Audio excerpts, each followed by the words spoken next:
সে অদৃশ্য টিম লিডারের কণ্ঠ এবার আরো ঠান্ডা, আরো তীক্ষ্ণ। কিন্তু ঠিক তখনই ইয়ারপিসে ভেসে আসে ঠান্ডা দৃঢ় এক কণ্ঠস্বর। অতি আত্মবিশ্বাসী হয় না, তোমাদের পর্যবেক্ষণ এখনো অসম্পূর্ণ। ওরা তোমাদের দেখছে কিনা সেটাও নিশ্চিত হও। এজেন্টরা চুপ হয়ে যায়, একে অপরের দিকে তাকিয়ে দ্রুত নিজেদের অবস্থান রিঅ্যাসেস করে। আরেকজন ইনস্ট্রাকশন দেয়। এক এজেন্ট চট করে নাইট ভিশন বাইনোকুলার চোখে তোলে। অপেক্ষা করো, ফাঁদেও পড়তে পারে। আবার সেই রহস্যময় কণ্ঠ ভেসে আসে ইয়ারপিসে। কণ্ঠের ভেতর শীতল স্থিরতা, তীক্ষ্ণ বিশ্লেষণ। টিমের সবাই নিঃশ্বাস আটকে অপেক্ষা করতে থাকে। তারপর সেই কণ্ঠস্বর আবারও বলে ওঠে। পশ্চিম দিকের কন্টেনারে একটা ত্রুটিপূর্ণ লগ আছে। ওদের নজর এড়িয়ে সেখানে প্রবেশ করো, দ্রুত, শব্দহীনভাবে। টিম লিডারকে কোথায় সে অবস্থান করছে এজেন্টরা কেউ তা জানে না, শুধু জানে তার নির্দেশই এখন একমাত্র পথ নির্দেশক। টাইটান এবার আরো উত্তেজিতভাবে সামনের দিকে দৌড় দেয়। টিম দ্রুত তার পিছন পিছন এগিয়ে যায়, অস্ত্র সজাগ রেখে। শিপের ভিতরে কি অপেক্ষা করছে সেটা কেবল তাদের রহস্যময় নির্দেশকের চোখেই যেন আগে ভাগে দেখে ফেলেছে। সমুদ্র তীরে ঠান্ডা বাতাস বইছে, ঢেউয়ের গর্জন আর নীরবতার মাঝখানে দাঁড়িয়ে আছে পুরো টিম, অস্ত্র হাতে। দুইটা বিশাল বক্সের সামনে তিনজন লোক হাঁটু গেড়ে বসে, চোখে মুখে ভয়, প্রাণ ভিক্ষা চাইছে কাঁপা কাঁপা কণ্ঠে। টাইটান মাটিতে বসে ধীর গতিতে লেজ নাড়াচ্ছে, কিন্তু তীক্ষ্ণ চোখে চারিপাশ পর্যবেক্ষণ করছে। ঠিক তখনই পেছন থেকে ভেসে আসে ভারী বুটের আওয়াজ। টিমের সবাই মুহূর্তে সতর্ক হয়ে সোজা হয়ে দাঁড়িয়ে যায়। কেউ কিছু বলার আগে সামনের ছায়ামূর্তিটি ধীরে ধীরে আলো স্পষ্ট হয়ে ওঠে। লিডার, এই সেই মানুষ যার কণ্ঠ এতক্ষণ ইয়ারপিসে নির্দেশনা দিয়ে গাইড করছিল পুরো দলকে। মুখের এক্সপ্রেশন কঠোর, চোখের গভীরতা অন্ধকার রাতের মতোই রহস্যময়। এক ঝলক চোখ বুলিয়ে নেয় টিমের দিকে, তারপর ধীর পায়ে এগিয়ে আসে। টাইটান এক লাফে উঠে দাঁড়িয়ে তার দিকে ছুটে যায়, তারপর প্রশস্তভাবে ঘুরে ঘুরে লিডারের চারিপাশে চক্কর দিতে থাকে, যেন বহুদিনের চেনা কেউ ফিরে এসেছে। কুকুরের এই আচরণ টিমের অনেকের মধ্যে এক মুহূর্তের জন্য সন্দেহের ছায়া ফেলে। এই মানুষটা কে, তার সম্পর্কে তারা কতটুকু জানে? তিনজন বন্দী চোখে জল নিয়ে কাঁপতে কাঁপতে মুখ তোলে। একজন ফিসফিস করে বলে, আমাদের ছেড়ে দিন দয়া করে। লিডার চুপচাপ তাদের দিকে তাকিয়ে থাকে, মুখে এক বিন্দু আবেগ নেই। তারপর আস্তে আস্তে তার ঠোঁটের কোণে এক রহস্যময় হাসি ফুটে ওঠে। কেউ এখান থেকে জীবিত যাবে না। এক মুহূর্তের জন্য চারিপাশে নীরবতা নেমে আসে, বাতাস ভারী হয়ে ওঠে। তারপর একটা গুলির শব্দ ভেসে আসে নিস্তব্ধতায়। মির্জাবাড়ির সামনের দিকটা আজ জমকালো আয়োজনে ভরপুর। রিসেপশন পার্টির জন্য স্টেজ থেকে ডিজে সবকিছু প্রস্তুত। আলো ঝলমলে পরিবেশ, অথচ কোথাও যেন একটা চাপা শ্বাসরুদ্ধকর অনুভূতি কাজ করছে। সন্ধ্যার আকাশে চাঁদ জলজল করছে, তার আলো এসে পড়ছে ঝুলন্ত লাইটের উপর। মৃদু বাতাসে সেগুলো দুলে উঠছে অদ্ভুতভাবে। বসার ঘরে উত্তেজনা তুঙ্গে। রোকসানার কণ্ঠ ঝাঁঝালো, চোখে যেন আগুন জ্বলছে। সামনে দাঁড়িয়ে থাকা ব্যক্তির দিকে আঙ্গুল তুলে জোর গলায় বলে উঠল, আমি বারবার বলেছি ভাই সাহেব, ইচ্ছেকে আমি বিয়ে দেব না আপনার ছেলের সাথে। তারপরে কেন আপনি অপমানিত হতে আসেন বারংবার? ঘরের বাতাস থমথমে হয়ে উঠে। পাশে দাঁড়িয়ে থাকা রফিক সাহেব হতবাক হয়ে তাকিয়ে আছে। আলী মির্জা এতক্ষণ চুপ ছিলেন, এবার ধীর স্থির কণ্ঠে বললেন, রোকসানা, আমার ছেলে কি খারাপ ছিল? শুধু ইচ্ছের জন্যই আছে জেলে? এসবের জন্য কি ইচ্ছেকে আপনাদের সাথে বিয়ে দেওয়া উচিত না? রোকসানা রাগ এবার নিয়ন্ত্রণের বাইরে চলে গেছে, চোখে রক্ত চেপে উঠে যেন চোয়াল শক্ত করে বলে উঠল, আপনি যদি আমার ছোট মেয়েকে আর একবার টানেন তাহলে ভুলে যাব আপনি আমার ভাই হন। নিজের ভাই হলে এসব করতে পারতেন? আলী মির্জার ঠোঁটে এক চিলতে ব্যঙ্গাত্মক হাসি ফুটে ওঠে, চোখে ধূসর এক শীতলতা খেলা করছে। চারিপাশে নিস্তব্ধতা নেমে এসেছে, যেন ঘরের প্রতিটি দেয়াল, প্রতিটি আসবাব সাক্ষী হয়ে থাকছে এক রক্তের সম্পর্কে তীব্র দ্বন্দ্বের। রোকসানা আর আলী মির্জা একই রক্তের হলেও চাচাতো ভাই বোন, আর সেইখানে যেন বিপত্তি। বাইরে সন্ধ্যার আকাশে চাঁদ ঢেকে যাচ্ছে কালো মেঘে, যেন প্রকৃতি নিজেও থমকে গেছে সংঘর্ষের সামনে। প্রতিটা শব্দ যেন চারিপাশে প্রতিধ্বনিত হচ্ছে, প্রতিটা বাক্য যেন বিদ্যুতের মতো আঘাত হানছে বাতাসে। আলী মির্জা এবার আর সংযত থাকলেন না, কণ্ঠে এবার কঠিন হুকুমের সুর। ইচ্ছেকে আমি আপনাদের সাথেই বিয়ে দেব। সে শুধু আমার ছেলেরই হবে, অন্য কারও নয়। চোখে তীব্র দপদপ করা আগুন, গলার স্বর স্থির কিন্তু হুমকি সূচক। কথার মধ্যে এমন এক দৃঢ়তা লুকিয়েছে যেন সেটাই চূড়ান্ত সিদ্ধান্ত। রাজনীতি ক্ষমতাশীল ব্যক্তিবর্গ হওয়ায় নিজের সর্বশেষ ক্ষমতাটুকু জাহির করেন আলিম মির্জা। রোকসানা নিজেকে সামলাতে পারলেন না, তার শরীর রাগে কাঁপছে, চোখ দুটো জ্বলে উঠছে ভয়ঙ্কর দাহে। সে এক ঝটকায় উঠে দাঁড়িয়ে তীব্র চিৎকারে বলে উঠল, আপনার ওই লম্পট ছেলেকে আমি কখনোই ইচ্ছের সাথে বিয়ে দেব না। দরকার হলে নিজ হাতে আমি ইচ্ছের গলা টিপে মেরে ফেলবো, কিন্তু ওকে ওই জানোয়ারের হাতে তুলে দেব না। গলাটা এতটাই চড়া যে দরজার বাইরে দাঁড়িয়ে থাকা কাজের লোকেরা পর্যন্ত ভয়ে কেঁপে ওঠে। ভেতরে কি নিয়ে এমন চিল্লানোর আওয়াজ তা নিয়ে কানাঘুষা চলছে। পুরো বাড়ির পরিবেশ এক মুহূর্তে অস্বস্তিকর হয়ে ওঠে। রোকসানার আগে ফুঁসতে ফুঁসতে দরজা খুলে তীব্র গতিতে বেরিয়ে যায়। এই বাতাসে তার এক মুহূর্ত থাকতে ইচ্ছা করছে না। জুতো মেঝেতে ঠক্কর খেয়ে বিকট শব্দ তুলছে, যা সারা বাড়ির নীরবতার চেয়েও বেশি তীব্র মনে হচ্ছে। পিছিয়ে পিছিয়ে রফিক বেরিয়ে পড়ে স্ত্রীকে ঠান্ডা করতে হবে। বিয়ে বাড়িতে কিছু অঘটন হোক তিনি চান না। ঘরের ভেতর তখনও বসে আছেন আলিম মির্জা। রোকসানা চলে যেতেই তার ঠোঁটে এক রহস্যময় নির্মম হাসি ফুটে উঠল। ধীরে ধীরে উঠে দাঁড়িয়ে ঠোঁটের কোণে এক ফোঁটা বিদ্রুপের হাসি। আমার সামনে এত বড় কথা বলে চলে গেল। রোকসানা, তুই আসলে এখনো আমাকে চিনিস না। কণ্ঠে এক শীতল ভয়াবহতা। আলিম মির্জা হাত ধীরে ধীরে পকেটে চলে যায়। মোবাইল বের করে এক নম্বরে ফোন দিল। ওপাশে কেউ রিসিভ করতে এসে গম্ভীর কণ্ঠে বলল, সব ব্যবস্থা করো, আমি যা বলেছি তা যেন ঠিক মতো হয়, কোনো ঝামেলা চাই না। এরপর ফোন রেখে ঠান্ডা চোখে সামনের দেয়ালের দিকে তাকিয়ে রইল। ঘরের বাতাস যেন আরো ভারী হয়ে ওঠে, যেন একটা দুর্যোগ এগিয়ে আসছে, যার জন্ম আজকের এই রাতেই হয়ে গেল। ইচ্ছে মাথা ব্যথায় বিছানায় শুয়ে চোখ বুজে আছে। ঘরের নিস্তব্ধতা যেন ভারী চারপাশে। হঠাৎ খট করে দরজা খোলার শব্দে চোখ খুলে যায় ইচ্ছের। অন্ধকার ঘরে আধো আলো ছড়িয়ে পড়ে। কাপা স্বরে বেরিয়ে আসে, আপনি? ভারী খাটের নকশা করা দরজাটা আস্তে করে ঠেলে ভেতরে প্রবেশ করলো দীর্ঘকায় নীরব পুরুষটি। সাদা রঙের টি শার্ট, শরীরে আলগোছে জড়ানো, বুকের গঠনে ছাপ স্পষ্ট, হাঁটুর নিচ পর্যন্ত কালো জগিং ট্রাউজার, পায়ের ধাপে অনাকাঙ্ক্ষিত ভার। কিন্তু চোখ আটকে যায় পুরুষটির হাতে। সাদা ব্যান্ডেজ শক্ত করে পেঁচানো আছে বলিষ্ঠ কবজিতে। ধূসর ধীর পায়ে সামনে এগিয়ে আসে, ভারী নীরবতা ভেদ করে বিছানার উপর ফেললো দুখানা ব্যাগ। কিন্তু ইচ্ছের দৃষ্টি সেদিকে নেই। তার পুরো মনোযোগ স্থির হয়ে আছে সামনের ব্যক্তিটির উপর। ঘরের বাতাসে এক ধরনের চাপা উত্তেজনা, এক রহস্যময় শীতলতা ছড়িয়ে পড়েছে। ইচ্ছে ধূসরকে দেখতে এতই খামখেয়ালি হয়ে পড়ে যে কখন ধূসর মাঝে দূরত্বটুকু ঘুচিয়ে ইচ্ছের এত কাছে চলে এসেছে ঠাউর করতে পারে না।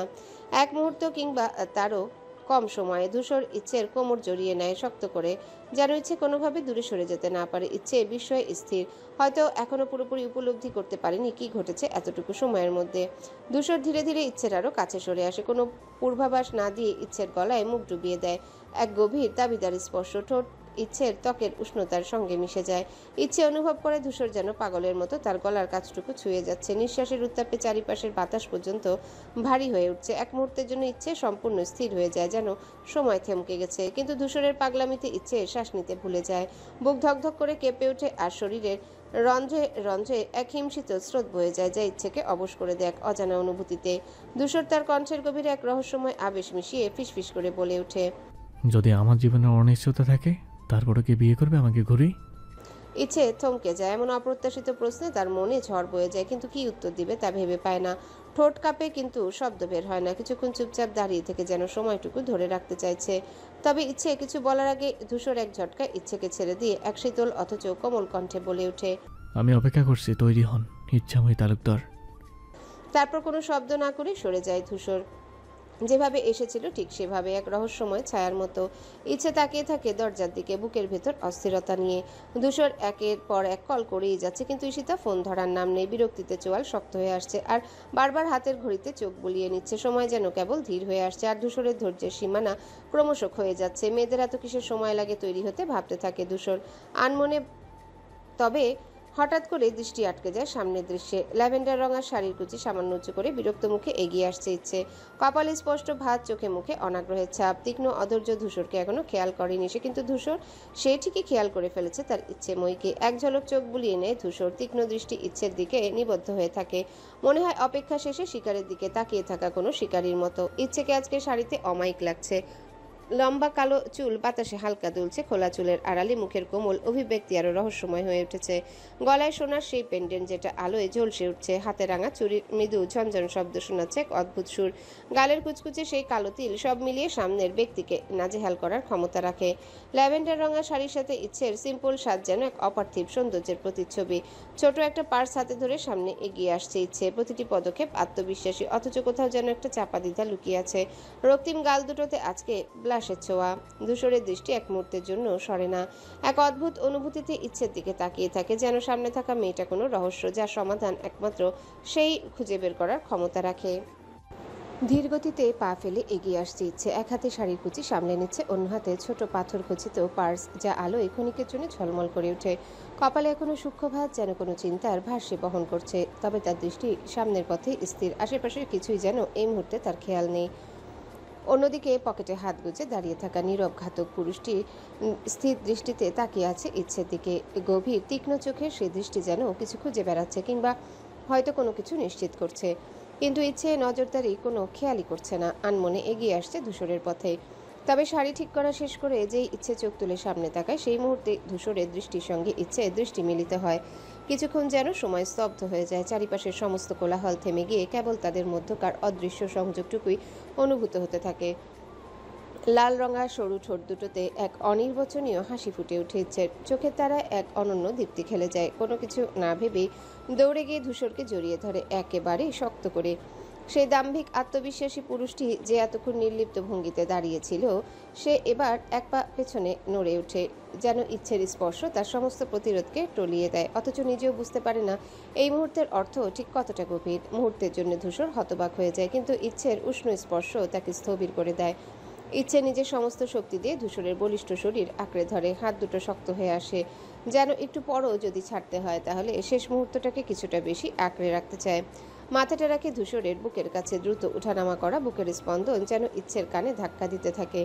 ধূসর প্রথমে নিস্পৃহ দাঁড়িয়ে থাকলেও ধীরে ধীরে ভেতরের কঠোরতা নরম হতে থাকে। এক হাতে ইচ্ছের পিঠে আলতো করে রাখে, আরেক হাতে ইচ্ছের চুলে আঙ্গুল চালিয়ে দেয় একবার, খুব আস্তে, যেন অভ্যস্ত নয় এমন কোমলতায়। তবু কিছু না বলে অনুভব করতে থাকে সেই মুহূর্তের অদৃশ্য আবেগ। রাতের হালকা বাতাস চারিপাশে বয়ে চলছে, কিন্তু ইচ্ছে আর ধূসরের মাঝে তৈরি হওয়া উষ্ণতার মাঝে বাতাসও যেন বিলীন হয়ে যায়। কিছুক্ষণ কেউ কিছু বলে না, শুধু হৃদস্পন্দনই যেন ওদের মাঝে একমাত্র শব্দ হয়ে বাজতে থাকে। কিন্তু হঠাৎই দুজনেই এক অদ্ভুত নরম স্পর্শ অনুভব করে, কিছু একটা তাদের ঠিক মাঝে। ইচ্ছে ধূসরের খোলা শার্টের দিকে তাকিয়ে হেসে ওঠে। সেখান থেকে ছোট্ট একটা তুলোর মতো সাদা খরগোশটি মাথা বের করে নিরীহ দৃষ্টিতে তাকিয়ে আছে। মতিবানু, ইচ্ছে বিস্মিত কণ্ঠে ফিসফিস করে ওঠে। ধূসর ঠোঁটের কোণে এক চিলতে হাসি টেনে বলে, হ্যাঁ, সে এখন আমার দায়িত্বে।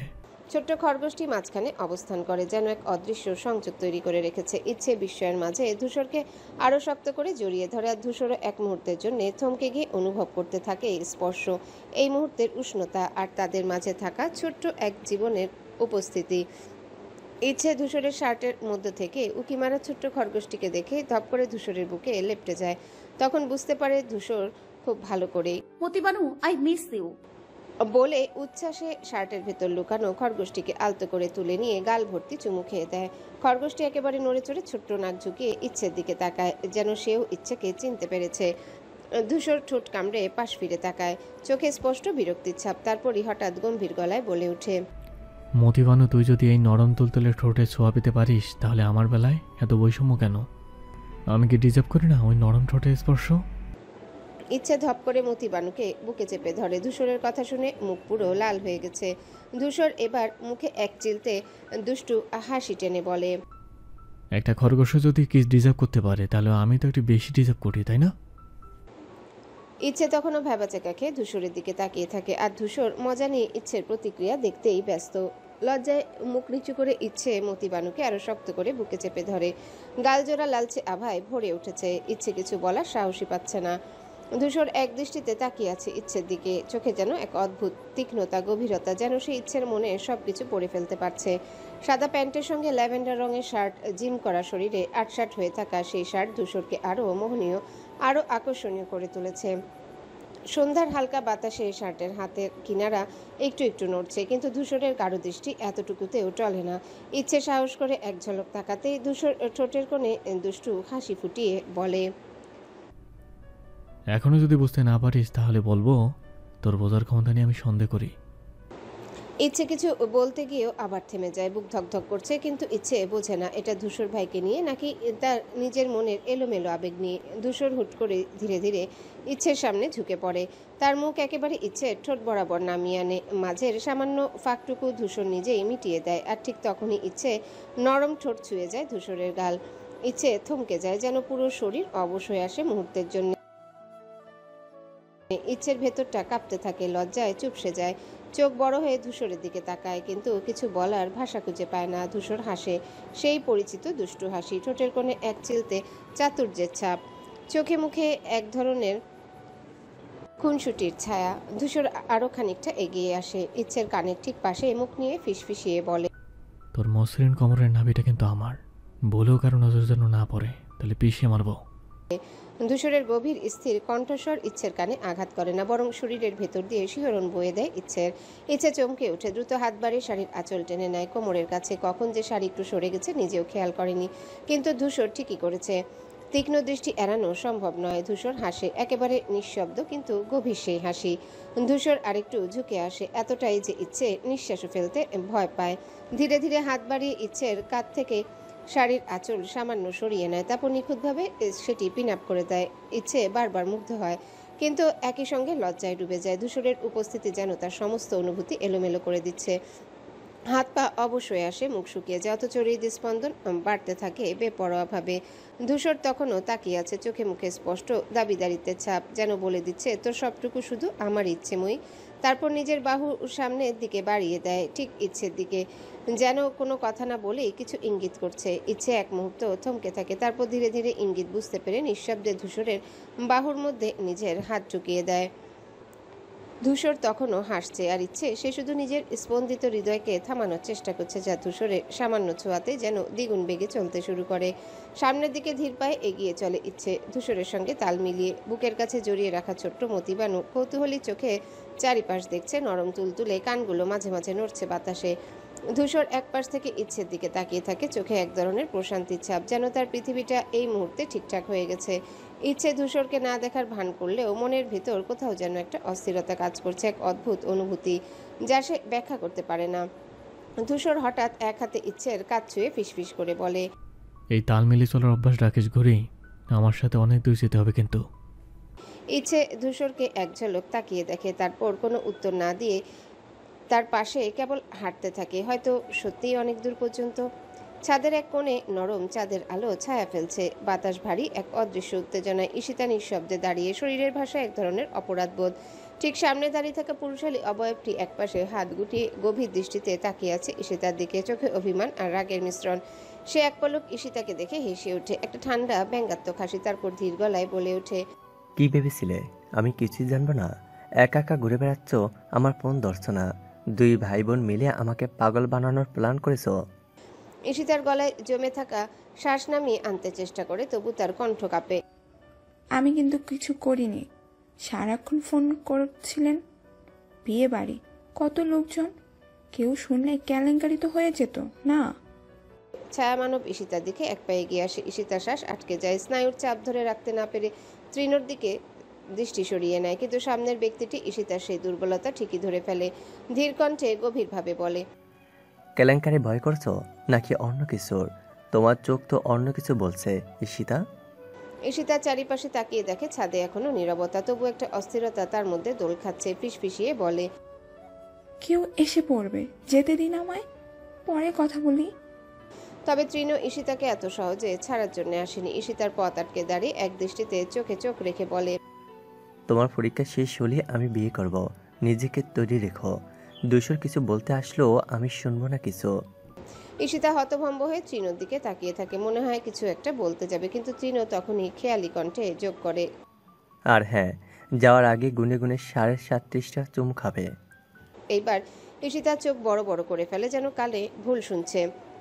কিছুক্ষণ তো বোঝার চেষ্টা করে, তারপর রাগে গজগজ করতে করতে বলে, 37.5টা চুমো কেন?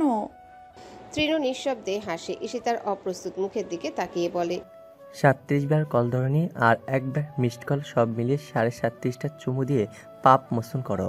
ঈশিতা এবার রাগে অপমানে মুখ খুলে কিছু বলতে যাবে, কিন্তু তৃণ তখনই হেসে বলে, তাড়াতাড়ি চুমু দাও আর চলে যাও, দেরি করলে তোমারই সমস্যা। আমি তো এক পায়ের বদলে দুই পায়ে বিয়ে করতে রাজি। ঈশিতা এবার সত্যি হাল ছেড়ে দেয়, রাগে লজ্জায় হাসিতে ভালোবাসায় মিশে থাকা অনুভূতির একটা ঝড় যেন তার ভেতরে বইছে। ঈশিতার হাত পা ছড়িয়ে কাঁদতে ইচ্ছা হয়, কিন্তু পারে না। এই ছেলেটাকে হারানোর ভয় যেন সবকিছুকে ছাপিয়ে যাচ্ছে। আলিম মির্জা শুনশান রাস্তায় শালের গলা বাড়িয়ে নিঃশব্দে হেঁটে চলে। রাস্তার দুই ধারে নিস্তব্ধতা ঘনিয়ে আছে, মাঝে মাঝে হালকা বাতাস এসে শালের কোণা নাড়িয়ে দিচ্ছে। রাস্তার বাতিগুলো যেন আজ ঝিমিয়ে পড়েছে। পেছনে তাকিয়ে নিশ্চিত হলেন কেউ তাকে অনুসরণ করছে না। তারপর দ্রুত পা চালে একটি পুরনো ফাঁকা বাড়ির সামনে গিয়ে থামলেন। বাড়িটার সামনে আগে থেকে অপেক্ষা করছিল একটি কালো গাড়ি, তার পাশে 6 জন ছায়ার মতো দাঁড়িয়ে। প্রত্যেকের চেহারায় কঠিন দৃঢ়তা, তাদের চোখে মুখে জিজ্ঞাসা, কিন্তু প্রশ্ন করে না, শুধু অপেক্ষায় থাকে। আলিম মির্জা কোনো ভনিতা না করে সরাসরি বলেন, আজ রাতের মধ্যেই কাজ শেষ করতে চাই। আপনার ছাড়া পেয়েছে, জায়গা মতো আছে, তোরা শুধু কাজটা নিখুঁতভাবে সম্পন্ন করবি। তার কণ্ঠে কোনো আবেগ নেই, কোনো দ্বিধা নেই, যেন এটাও তার প্রতিদিনকার স্বাভাবিক কাজের অংশ। সামনে 6 জন একে অপরের দিকে তাকায়, তারপর একজন মাথা ঝাঁকিয়ে সম্মতি জানায়। আলী মির্জা তখনই শালের ভেতর থেকে একটা মোটা টাকার বান্ডিল বের করে সামনে বাড়িয়ে ধরেন। রাস্তার নরম হলুদ আলোয় টাকার নোটগুলো চকচক করে ওঠে। অর্ধেক এখন, বাকিটা কাজ শেষ হলে। কঠোর স্বরে বলেন তিনি। 6 জনের একজন টাকার বান্ডিল নেয়, বাকিরা চুপচাপ দাঁড়িয়ে থাকে। কোনো বাড়তি কথা নেই, কোনো অযথা প্রশ্ন নেই। রাতের নীরবতার মধ্যে শুধু একটাই সত্য দাঁড়িয়ে আছে, আজ রাতে কিছু একটা হতে চলেছে। আলিম মির্জা আর সময় নষ্ট করলেন না, টাকার বান্ডিল হস্তান্তর করে দ্রুত পেছনে ফিরে হাঁটা ধরলেন। চারিপাশ নিস্তব্ধ, কিন্তু তার মাথার ভিতর ছক আঁকা শেষ। ততক্ষণে তার গাড়ি এসে হাজির। আসার সময় হেঁটে আসলেও যাওয়ার সময় রেখেছে ভিন্নতা। আলিম মির্জা গাড়ির দরজা খুলে উঠে বসতে ড্রাইভার কিছু জিজ্ঞাসা করার আগে তিনি কড়া গলায় বলে ওঠে, চলো, দেরি করো না। গাড়ি স্টার্ট নিতে বাইরে তাকিয়ে শেষবারের মতো নিশ্চিত করলেন কাজের নির্দেশ স্পষ্টভাবে দেওয়া হয়েছে। এবার আর কোনো ভুলের জায়গা নেই। উদ্দেশ্য এখন একটাই, জয়ের রিসেপশনে যোগ দেওয়া। সবাই অপেক্ষা করছে। নিঃসন্দেহে কেউ কেউ তার অনুপস্থিতি টেরও পেতে শুরু করেছে।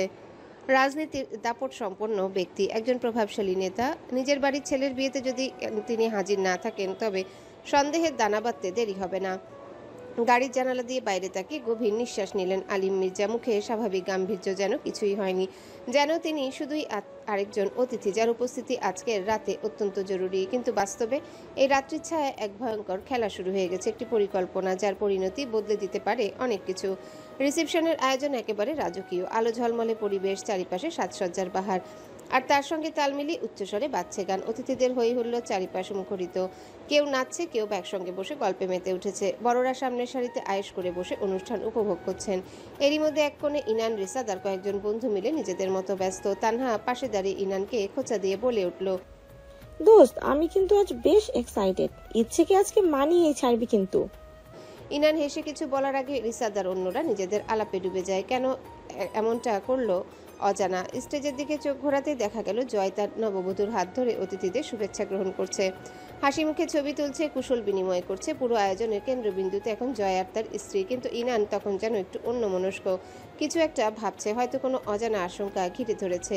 কিন্তু ঠিক ধূসর ইনানকে খুঁজে নিয়ে ধীর পায়ে সামনের দিকে এগিয়ে আসতে থাকে, চেহারা গম্ভীর, পেশির টান টান দৃঢ়তা, চোখে মুখে অদ্ভুত এক কঠিন অভিব্যক্তি। মনে হচ্ছে আজকের রাতে কিছু একটা ঘটতে চলেছে, ভয়ঙ্কর কিছু। ধূসর দ্রুত এগিয়ে যেতে থাকে, কিন্তু হঠাৎ তার ঘাড়ে কারো হাতের স্পর্শ পড়ে। মুহূর্তের মধ্যে ধূসর থমকে দাঁড়ায়, এক ঝটকায় মাথা ঘুরিয়ে তাকায়। সামনে দাঁড়িয়ে আছে তৃণ। চিরচেনা সেই দুষ্টু হাসি, চোখে মুখে খেলা করছে একরকম রহস্যময় উচ্ছ্বাস। ধূসরকে এইভাবে তাকিয়ে থাকতে দেখে দাঁত কেলিয়ে বলেই উঠে, কিরে ভাই, এত গম্ভীর মুখ কেন? আজকের মতো একটা দিনে এত ভাবার কি আছে? ধূসর তৃণকে এক দৃষ্টিতে তাকিয়ে দেখে, কিন্তু কোনো উত্তর দেয় না। অন্যদিকে ঈশিত আজ গোলাপি শাড়িতে সেজেছে। সাজসজ্জা আজকের রাতে আরও এক ধাপ উজ্জ্বল করে তুলেছে যেন। পাশে বসে থাকা রুহির সাথে গল্পে মশগুল, হাসির রেশ ছড়িয়ে পড়ছে চোখে মুখে। চারিপাশে আনন্দের সুর ধ্বনিত হচ্ছে, হাসি গানে মেতে উঠেছে সবাই।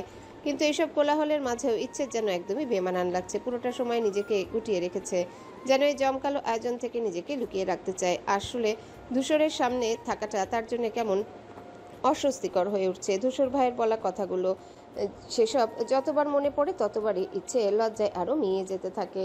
স্টেজের সামনে ফাঁকা জায়গায় চেয়ারটায় বসে আছে ইচ্ছে, কোমল পাট ভরা মতিবানুকে কোলে নিয়ে। মতিবানু নরম পরশে আলতোভাবে হাত বুলিয়ে দিচ্ছে, কিন্তু মন পড়ে আছে অন্য কোথাও, ধূসর ভাইয়ের কাছে। গাল রক্তিম হয়ে উঠেছে অনুভূতির চাপে। ধূসরের শেষ কথা, দৃষ্টি, তার সেই অপ্রত্যাশিত আচরণ, সব কিছুই মনে পড়তেই ইচ্ছে চুপসে যায়। ধূসর কি এখনও তাকিয়ে আছে তার দিকে, সেই একই দাম্ভিক ভঙ্গিতে? ইচ্ছে চাইলেও দৃষ্টি সরিয়ে রাখতে পারছে না। মনে হচ্ছে ধূসর ভাই তার দিকে এগিয়ে আসবে, আবার কিছু বলবে, আর তাতে সে আরও বিব্রত হয়ে পড়বে। এক মুহূর্তের জন্য ইচ্ছে চোখ তুলে তাকায় চারিপাশে। ধূসর কি সত্যি তার দিকেই তাকিয়ে, নাকি সেই অকারণে অনুভব করছে সেই দৃষ্টি? ইচ্ছে নিজেই বুঝতে পারছে না, কিন্তু ধূসরের উপস্থিতি যেন পুরো পরিবেশটাকে তার জন্য ভারী করে তুলেছে। গালে লালচে আভা লুকানোর জন্য মতিবানুকে আরও কাছে টেনে নেয় ইচ্ছে, কিন্তু মন যে স্থির হচ্ছে না। ধূসরের চিন্তায় এমনভাবে মগ্ন হয়ে আছে যেন পুরো পরিবেশ থেকে বিচ্ছিন্ন হয়ে গেছে। পুরুষালী কণ্ঠস্বর শুনে ইচ্ছে সামনে তাকায়, দেখে ইনান দাঁড়িয়ে আছে, মুখে সেই হাসি। ইচ্ছে ভ্রুযুগল কুঁচকে ফেলে বিরক্তিতে, তবে সৌজন্যতার খাতিরে কিছু বলে না। ঠোঁট শক্ত করে বন্ধ রাখে, যেন তার বিরক্তি বোঝা না যায়। ইনান ইচ্ছের চুপ থাকা দেখে নির্দ্বিধায় পাশের খালি চেয়ারে বসে পড়ে। ইচ্ছে চমকে ওঠে এমন কাণ্ডে। আশেপাশে চোখ বুলিয়ে দেখে কেউ লক্ষ্য করছে কিনা। ধূসর ভাই যদি দেখে ফেলে? মনে এক অজানা শঙ্কা জেগে ওঠে। ধূসর ভাই এমনিতেই যে স্বভাবে, তার উপর যদি এমন কিছু দেখে ফেলে তাহলে কি হবে? আগের বার তো সামলিয়েছে, এইবার ইচ্ছের অস্বস্তিতে একবার ইনানের দিকে তাকায়। সে স্বাভাবিক ভঙ্গিতে কিছু বলছে, তবে ইচ্ছে শুনতে পাচ্ছে না। পুরো মনোযোগ এখন ধূসর ভাইয়ের দৃষ্টি থেকে নিজেকে আড়াল করার দিকে। ধীরে ধীরে ইচ্ছের গলা শুকিয়ে আসে। ঢোক গিলে নিজেকে শান্ত করার চেষ্টা করে, কিন্তু ভেতরের অস্থিরতা বাড়তে থাকে প্রতি মুহূর্তে। এই যে ইচ্ছে, কথা বলছো না কেন? ইনানের কণ্ঠস্বরে ইচ্ছে সামান্য চমকে ওঠে, কিন্তু মুখে কোনো প্রতিক্রিয়া দেখায় না। তুমি কি আমি আসাতে খুশি হওনি, নাকি তোমার বড় ভাই আশেপাশে কোথাও আছে?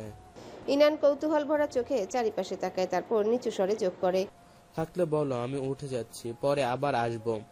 ইচ্ছে এবার কপাল কুঁচকে তাকায়, সন্দিহান গলায় বলে, বড় ভাই? ইনান হালকা হেসে বলে, হ্যাঁ ধূসর, তোমার বড় ভাই নয়? এই কথায় ইচ্ছের মুখের অভিব্যক্তি মুহূর্তেই বদলে যায়। চোখ দুটোর আগে চকচক করতে থাকে। ইচ্ছে কোলের মতিবানুকে শক্ত করে জড়িয়ে ধরে চেয়ারের উপর থেকে উঠে দাঁড়ায়। গলার স্বর দৃঢ় এবং রাগে ভারী হয়ে ওঠে। না, সে মোটেও আমার ভাই হয় না। বলেই হনহনিয়ে ইচ্ছে চলে যেতে থাকে, যেন এক মুহূর্ত সেখানে থাকতে চায় না।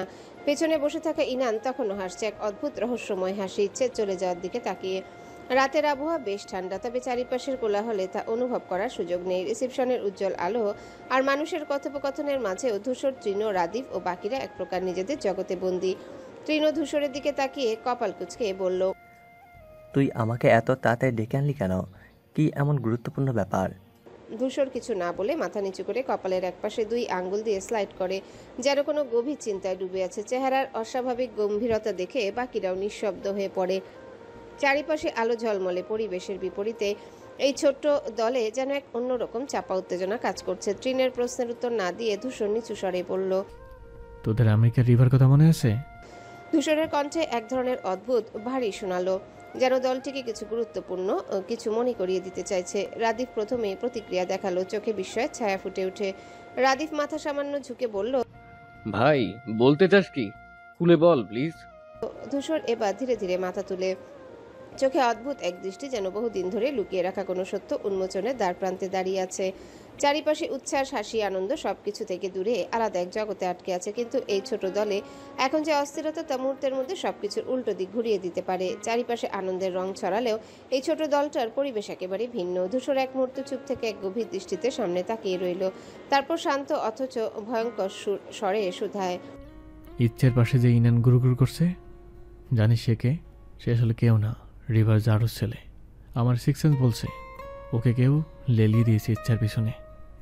ধূসরের কণ্ঠের প্রতিটা শব্দ যেন চারিপাশের কোলাহল থেকে আলাদা হয়ে স্পষ্ট হয়ে ওঠে। বাকিরা মুহূর্তেই থমকে যায়। আমার হাতে কখন খুন হবে এই বাস্টার্ড সেটা আমি জানি না, কিন্তু খুন হবেই। ধূসরের চোখের গভীরে এক ভয়ানক ঝড় খেলা করে। এবার সবার যেন হুঁশ ফিরে। এতক্ষণ ভাবছিল ধূসর হয়তো কোনো সাধারণ কথা বলছে, কিন্তু না, এটা অন্য কিছু। সত্যিই ভয়ঙ্কর কিছু ঘটতে চলেছে। তৌফ এবার দ্রুত ধূসরের কাঁধে হাত রাখে। ভাই, এইটা একটা বিয়ে বাড়ি, মাথা ঠান্ডা রাখ। তুই জানিস আমরা সব সময় তোর পাশে আছি, কিন্তু এইখানে কিছু করলে ঝামেলা হয়ে যাবে। তৌফ এক মুহূর্ত থেমে নিঃশ্বাস নিল, তারপর ধীরে ধীরে আবারও বলে, আর ইচ্ছেকে দেখে রাখ, ওর সাথে বেশি রেগে কথা বলিস না। ও তো জানিও না আসলে কি হচ্ছে। ধূসর এবারও কিছু বলল না, শুধু বাহুর পেশি শক্ত হয়ে ওঠে। চোখের সামনে ভেসে উঠল ইনানের রহস্যময় হাসিটা আর ইচ্ছের বিরক্ত মুখ। এই খেলাটা এখানে শেষ হবে না। ধূসর জানে শেষটা সে ঠিকই করবে, তার নিজের শর্তে। জয় এতক্ষণ চুপচাপ শুনছিল, কিন্তু এবার আর থাকতে পারল না। দীর্ঘশ্বাস ফেলে ধূসরের দিকে তাকিয়ে বলল, দেখ, আমি বিয়ের রিসেপশন, আমার বউ সব রেখে তোদের কাছে এসেছি, কারণ জানি তোদের মধ্যে কিছু একটা হচ্ছে। কিন্তু ধূসর, তুই একটু শান্ত হবি। রাদীপ, তৌফ, তৃণ, জয় ও ধূসর 5 জনের বন্ধুত্ব সেই ছোটবেলা থেকেই। ধূসর যখন বিদেশে ছিল তখনও তাদের বন্ধন একটু আলগা হয়নি, আর এখন ধূসর দেশে ফিরে আসার পর প্রথমবার একসঙ্গে মিলিত হয়েছে জয়ের বিয়েতে, তা হুট করে। কিন্তু ধূসর যেন অন্য কোনো দুনিয়ায় আছে। এতক্ষণ চুপচাপ ছিল, যেন কিছু একটা গভীরভাবে চিন্তা করছে। তারপর হঠাৎই হাত ঘড়ির দিকে তাকিয়ে সময় দেখে। ও শিট, অনেক দেরি হয়ে গেছে। ধূসর ধপ করে উঠে দাঁড়ায়, একবার চারিপাশে দ্রুত চোখ বুলিয়ে নেয়, তারপর একটু ধীর স্বরে বলে, ইচ্ছেকে দেখছি না। তৌফ, রাদীপ, তৃণ অবাক হয়ে একে অপরের দিকে তাকায়, কিন্তু কিছু বলার আগে ধূসর দ্রুত পা চালিয়ে চলে যেতে থাকে। তোরা থাক, আমি আসছি। শুধু এটুকু বলে ধূসর মিলিয়ে যায় অতিথিদের ভিড়ে। রাতের আকাশে জলজলে তারা চারিপাশে নিস্তব্ধ হলেও মাঝে মাঝে দমকা বাতাস বইছে, যেন গরমের চাদর সরিয়ে দিচ্ছে প্রকৃতি নিজ হাতে। বিয়েবাড়ির আমেজ ধীরে ধীরে স্তিমিত হয়ে আসছে। অতিথিরা একে একে বিদায় নিচ্ছে। আলো ঝলমলে রিসেপশনের জায়গাটিও ক্রমশ ফাঁকা হয়ে আসছে।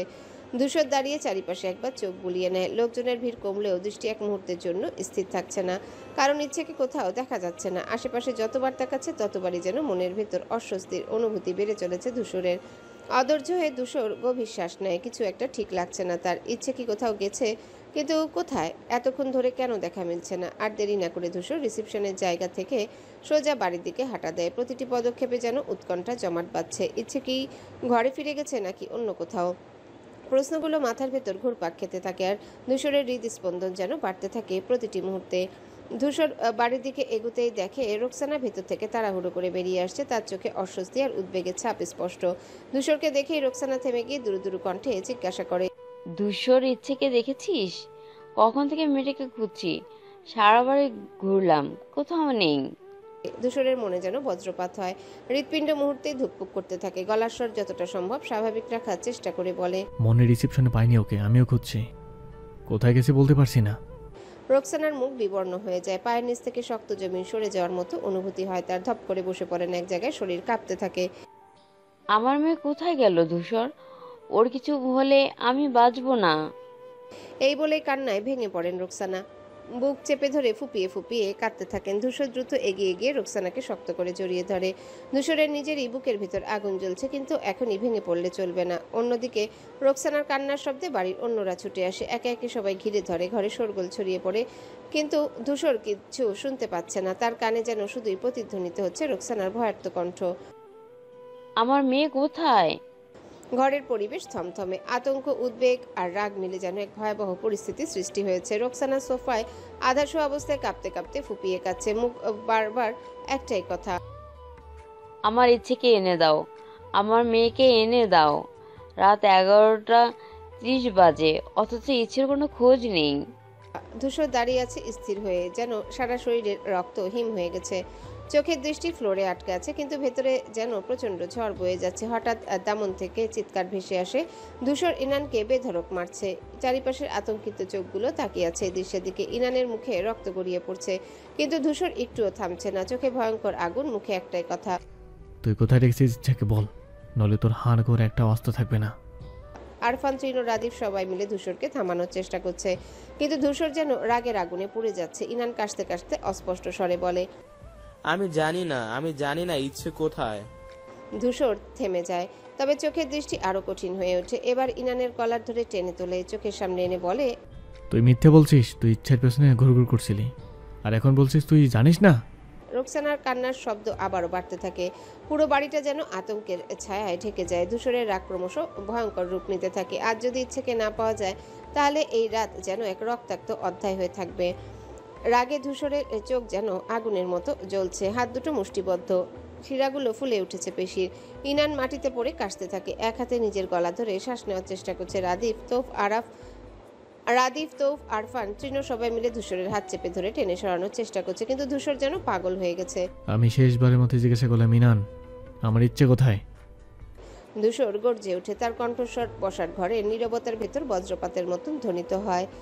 ইনানের ঠোঁট ফেটে রক্ত গড়িয়ে পড়ছে, শরীর কাঁপছে, তবুও কঠিন স্বরে বলে, আমি জানি না ধূসর ভাই, শেষবার ওকে অনুষ্ঠানের বাইরে যেতে দেখেছি, তারপর কোথায় গেছে আমি সত্যিই জানি না।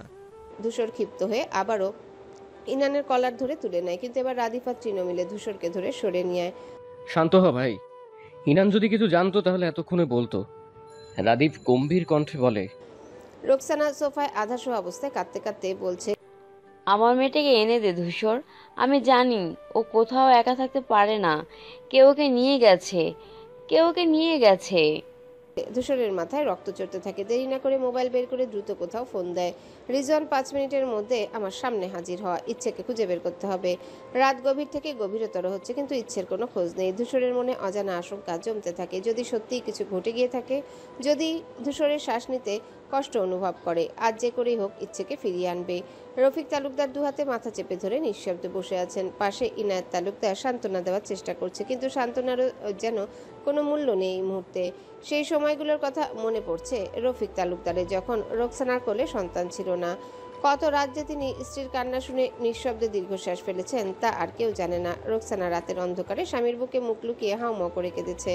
সন্তানহীন যন্ত্রণা তাকে তিলে তিলে কুড়ে খেয়েছে। এরপর বহু বছর পর আল্লাহর রহমতে যখন ফুটফুটে ইচ্ছে দুনিয়ায় এলো, তখন যেন তাদের জীবন পূর্ণতা পেল। কখনো কোনো কষ্ট পেতে দেননি তারা ইচ্ছেকে, নিজের সর্বস্ব দিয়ে আগলে রেখেছেন।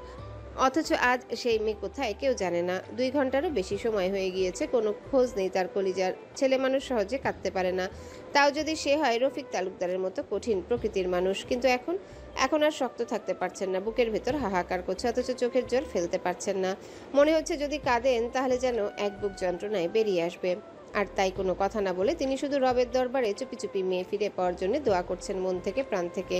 রাতের ঘন অন্ধকার ভেদ করে একে একে দামি মডেলের গাড়িগুলো এসে থামে মির্জা বাড়ির সামনে। সারিবদ্ধভাবে দাঁড়িয়ে থাকে এসব গাড়ি সাধারণত বাংলাদেশের রাস্তায় খুব বেশি দেখা যায় না, কিন্তু আজ যেন কোনো বিশেষ কারণে সমস্ত বিলাসবহুল যানবাহন এসে জমেছে মির্জা বাড়ির সদর দরজার সামনে। র্যাপটর আর কোম্পানির গাড়ি এক একটি। ধূসর দাঁড়িয়ে আছে বসার ঘরের এক কোণে, অদ্ভুত নীরবতায়, চোখে গভীর ভাবনার ছায়া। সামনে মাথা নিচু করে দাঁড়িয়ে আছে রিজওয়ান, ছেলেটির মুখেও স্পষ্ট উত্তেজনার আভাস। পাশেই সুশৃঙ্খলভাবে দাঁড়িয়ে আছে একদল মানুষ, সবাই ফরমাল পোশাকে, যেন কোনো গুরুতর পরিস্থিতির জন্য তারা প্রস্তুত হয়ে এসেছে। চারিপাশে এক ধরনের চাপা উত্তেজনা কাজ করছে, বাতাসে ভাসছে রহস্যের গন্ধ। ধূসরের চোখে দৃষ্টি আরো তীক্ষ্ণ হয়ে ওঠে। সামনে দাঁড়িয়ে থাকা রিজওয়ান সামান্য গলা খাকারি দিয়ে কিছু বলতে উদ্যত হয়, কিন্তু ধূসর হাত তুলে তাকে থামিয়ে দেয়। এখনো সময় হয়নি কথা বলার, সময়ের অপেক্ষা করতে হবে। রাতের নীরবতা আরো গাঢ় হয়, শুধু গাড়িগুলোর ইঞ্জিনের ক্ষীণ গুঞ্জন আর অদৃশ্য কোনো সংখ্যায় ছায়া ভেসে বেড়ায় মির্জা বাড়ির আঙিনায়। আশেপাশে যত গাড়ি সিসিটিভি ফুটেজ আছে সব চেক করো রিজওয়ান, 1 মিনিটও দেরি করা যাবে না। রক্তিম চোখে দৃঢ়স্বরে বলে ওঠে ধূসর, তার কণ্ঠে তীব্র এক ধরনের শীতলতা যা চারিপাশের বাতাসও থমকে দেয়। বাড়ির সবাই ধূসরের এই রূপ দেখে নিঃশব্দে দাঁড়িয়ে, কেউ কিছু বলার সাহসও পাচ্ছে না। বিশেষ করে ইনান, যে এতক্ষণ অবধি ধূসরকে একজন সাধারণ প্রতিদ্বন্দ্বী হিসেবেই দেখছিল, এখন ভেতরে অজানা এক আতঙ্ক কাজ করছে। ধূসর মোটেও সাধারণ কেউ নয়, এটা সে এতক্ষণে উপলব্ধি করেছে। সাধারণ কোনো মানুষের দ্বারাই এত কিছু করা যে অসম্ভব। অন্যদিকে তৃণ, রাদীপ, তৌফ যে যার কাজে নেমে পড়ে। সময় নেই হাতে, ইচ্ছে কোথায় কিভাবে নিখোঁজ হলো এখন সেটাই খুঁজে বের করা সবচেয়ে জরুরি। ধূসর যেন আর ধৈর্য রাখতে ব্যর্থ, দ্রুততার সাথে মির্জা বাড়ির বাহিরে হাঁটা দেয়। কালো মার্সিডিজের দরজা খুলে ভেতরে বসে, শক্ত হাতে স্টিয়ারিং চেপে ধরে ইঞ্জিন স্টার্ট করে। ঠান্ডা কালো মার্সিডিজের হেডলাইট দুটি মুহূর্তে রাতের অন্ধকার চিরে জ্বলে ওঠে, যেন কোনো অজানা শিকার খুঁজতে বেরিয়েছে, ভয়ঙ্কর কোনো শিকার। এই চারিদিকে নিস্তব্ধতা, শুধু ইঞ্জিনের গভীর গর্জন রাতের বাতাসে ধাক্কা খেয়ে ফিরে আসে। ঠিক তখনই রোকসানা ব্যাকুল হয়ে বাড়ির ভেতর থেকে ছুটে আসে, মুখে আতঙ্কের ছাপ। মুখে কিছু একটা বলার জন্য ঠোঁট কাঁপছিল, কিন্তু ধূসর ইতিমধ্যে গিয়ার বদলে গাড়ি এগিয়ে দিয়েছে সামনের পথে। রোকসানা চিৎকার করে ডাকতে চাইলেও গলার স্বর যেন আটকে যায়। কেবল উদ্বিগ্ন দৃষ্টি অনুসরণ করতে থাকে দ্রুত দূরে সরে যাওয়া কালো মার্সিডিজটাকে, যা রাতের আধারে মিলিয়ে যেতে থাকে ধূসরকে সাথে নিয়েই। ঘড়ির কাঁটা ধীরে ধীরে রাত 1টায় পৌঁছায়। টিকটিক শব্দ প্রতিটা সেকেন্ডের অস্তিত্ব জানান দেয়। অন্ধকার ঘরের ফ্লোরে শ্যামবর্ণের এক পুরুষ হাঁটু মুড়ে বসে আছে, তার এক হাতে জ্বলন্ত সিগারেট ধীরে ধীরে পুড়ছে, অন্যদিকে পাশের মদের বোতল উপর হয়ে ফ্লোরে ছড়িয়ে দিচ্ছে তরল পানীয়। আবছা আলোয় কালো চোখের মনি আরও গভীর রহস্যময় দেখায়, অন্ধকারে যেন আলাদা করে জ্বলজ্বল করছে। তামাটে রঙের চেহারা, এক অদ্ভুত দৃঢ়তা, যেন ভেতরের আগুনকে চেপে রাখার শেষ চেষ্টা চালিয়ে যাচ্ছে। নিস্তব্ধ রাতের বুকে শুধু সিগারেটের ধোঁয়ার সরু রেখাগুলো হাওয়ায় মিলিয়ে যাচ্ছে, আর সাথে সাথে বাতাসে ভাসছে এক অজানা অস্থিরতা। পুরুষটি একদৃষ্টিতে সামনের দিকে তাকিয়ে আছে, চোখে এক অদ্ভুত শূন্যতা। তার বুকের কাছটা সম্পূর্ণ উন্মুক্ত, শরীরে জড়ানো শার্টের মাত্র 2-3টা বোতাম আটকানো, বাকি অংশ এলোমেলোভাবে খুলে আছে, যেন কোনো অবহেলায় কিংবা অভ্যাসবশত এভাবে রাখা। গলার কাছটাও ভেজা, তীব্র অ্যালকোহলের গন্ধ মিশে আছে বাতাসে। বোঝাই যাচ্ছে পুরুষটি বেশ কিছুক্ষণ আগে মদের গ্লাস শেষ করেছে, কিন্তু তার ভাবভঙ্গিতে মাতালের কোনো চিহ্ন নেই, বরং চাহনিতে গভীর কিছু ভাবনার ছাপ, যেন কোনো দৃশ্য গভীরভাবে পর্যবেক্ষণ করছে কিংবা নিজের অতীতের অন্ধকার কোনো অধ্যায়ে আটকে আছে। হালকা বাতাস বইছে, জানালার পর্দাগুলো ধীরে ধীরে দুলছে, বাইরে শহরের কোলাহল মৃদু হয়ে এসেছে। রাত গভীরতর হচ্ছে, অথচ পুরুষটি এতটুকুও নড়ছে না। হাতের আঙ্গুলগুলো কেবল মাঝে মাঝে অস্থিরভাবে নড়ছে, যেন কোনো অদৃশ্য আবেগের দোলাচলে দুলছে। নিঃশ্বাস ধীর, তবু মাঝে মাঝে দীর্ঘশ্বাস বেরিয়ে আসছে নিজের অজান্তেই। এখানে এই নিস্তব্ধ রাতে একা, একদম একা, নিজের ভাবনার জগতে ডুবে থাকা এক নীরব পর্যবেক্ষক, যার ভেতরে চলছে এক বিশাল রহস্য, অথচ বাইরের পৃথিবী তার কোনো কিছুই টের পাচ্ছে না। গভীর রাত, ঘর জুড়ে এক অদ্ভুত নিস্তব্ধতা। নরম আলো ছড়িয়ে আছে ঘরের কোনায়, যেন আলো আধারের এক রহস্যময় খেলা চলছে। মাঝখানে শুয়ে আছে ইচ্ছে, অচেতন নিস্তেজ, পরনে লাল বেনারসি, যা ঘরের মৃদু বাতাসে সামান্য নড়ছে। মুখের উপরে কিছু এলোমেলো চুল এসে পড়েছে, কিন্তু সেসব গুছিয়ে দেওয়ার কেউ নেই। হালকা সাজে ইচ্ছেকে অপার্থিব লাগছে, একেবারে যেন কোনো রাজকন্যার মতো। অন্যদিকে ঘরের এক কোণে দাঁড়িয়ে আছে শ্যামবর্ণ পুরুষটি, চোখ দুটো গভীর ক্রোধে টনটন করছে, অথচ সেই একই চোখে প্রেমের দুর্নিবার ছায়া। এমনভাবে তাকিয়ে আছে যেন এই মুহূর্তে সেই ইচ্ছেকে ছুঁয়ে দেখতে চায়, আবার ভয় পাচ্ছে। ইচ্ছে যদি জেগে ওঠে, রাগ অভিমান তার সমস্ত আকাঙ্ক্ষা মিশে গেছে সেই দৃষ্টিতে।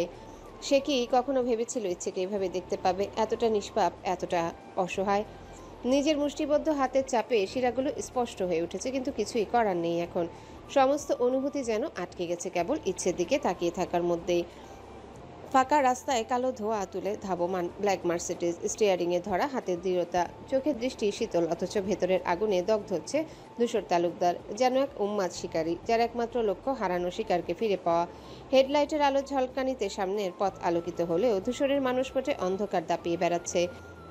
রোকসানার ফুপানো স্বর ইনানের মুখে অস্পষ্ট স্বীকারোক্তি। রিসেপশনে ঝলমলে সন্ধ্যা, সেই মুহূর্ত যখন ইচ্ছে ছিল তার সামনে সবকিছু একে একে মস্তিষ্কের সামনে দাউ দাউ করে জ্বলছে। গাড়ির গতি আরো বাড়ায় ধূসর, গাড়ির স্পিড মিটারে পেরিয়ে যাচ্ছে সীমা 140, 150, 160। ধূসর যেন সব বাঁধন ছিন্ন করে ছুটছে। ড্যাশবোর্ডের ডিজিটাল স্পিডোমিটারে সংখ্যাগুলো দ্রুত উপরের দিকে উঠছে। সে জানে এই মুহূর্তে 1 সেকেন্ড দেরি করা মানে সর্বনাশ। ইচ্ছে কোথায়, কত সময় লাগবে আরো? মাথার ভিতর হাজারো প্রশ্ন ঘুরপাক খাচ্ছে, কিন্তু উত্তর একটাই, যেভাবে হোক ইচ্ছাকে ফিরিয়ে আনতে হবে, কোনোভাবেই দেরি করা যাবে না। ধূসরের ঠিক পেছনেই আরও 5টি গাড়ি একই গতিতে ছুটে চলেছে। ভেতরে আছে ট্রিনো, রাদিফ আর তোফো ও গার্ড। তাদের চোখে এক অদ্ভুত শিহরণ, অস্থিরতা। ধূসরের গাড়ির লাল টেল লাইট তাদের পথ দেখাচ্ছে, আর তার সাথে দৌড়াচ্ছে প্রতিশোধের আগুন। বারবার রাদিফের গলা ভেসে আসছে, কিন্তু ধূসর, শান্ত থাক, আমরা একসাথে আছি, আগে লোকেশন কনফার্ম করি। ধূসর যেন কোনো কিছুই শুনতে পায় না। মনের ভিতর শুধু একটাই শব্দ, ইচ্ছে। হাতের স্টিয়ারিং ঘুরিয়ে ধূসর আরও গতি বাড়ায়। রাস্তার তীব্র বাঁকনিতে চাকার ঘর্ষণে ধোঁয়া উঠতে থাকে। গাড়ির ইঞ্জিন গর্জন করছে, যেন তার মনোবলকেও প্রকাশ করছে এই তীব্র শব্দে। আমার ইচ্ছে কেউ ছিনিয়ে নেবে, অসম্ভব। হাতের রিস্টওয়াচে চোখ বুলিয়ে দেখে রাত 11:15 বাজে। ইনানের দেওয়া শেষ তথ্য অনুযায়ী ইচ্ছেকে শেষবার দেখা গেছে অনুষ্ঠানের বাইরে। রাস্তার পাশে সাইনবোর্ডগুলো ঝাপসা হয়ে যাচ্ছে, বাতাস কেটে দ্রুত সামনে এগুচ্ছে তারা। ধূসর যেন জানে আজ রাতটাই নির্ধারণ করবে সবকিছু। এই খেলার পরিণতি কি হবে সেটা সিদ্ধান্ত আজই হবে।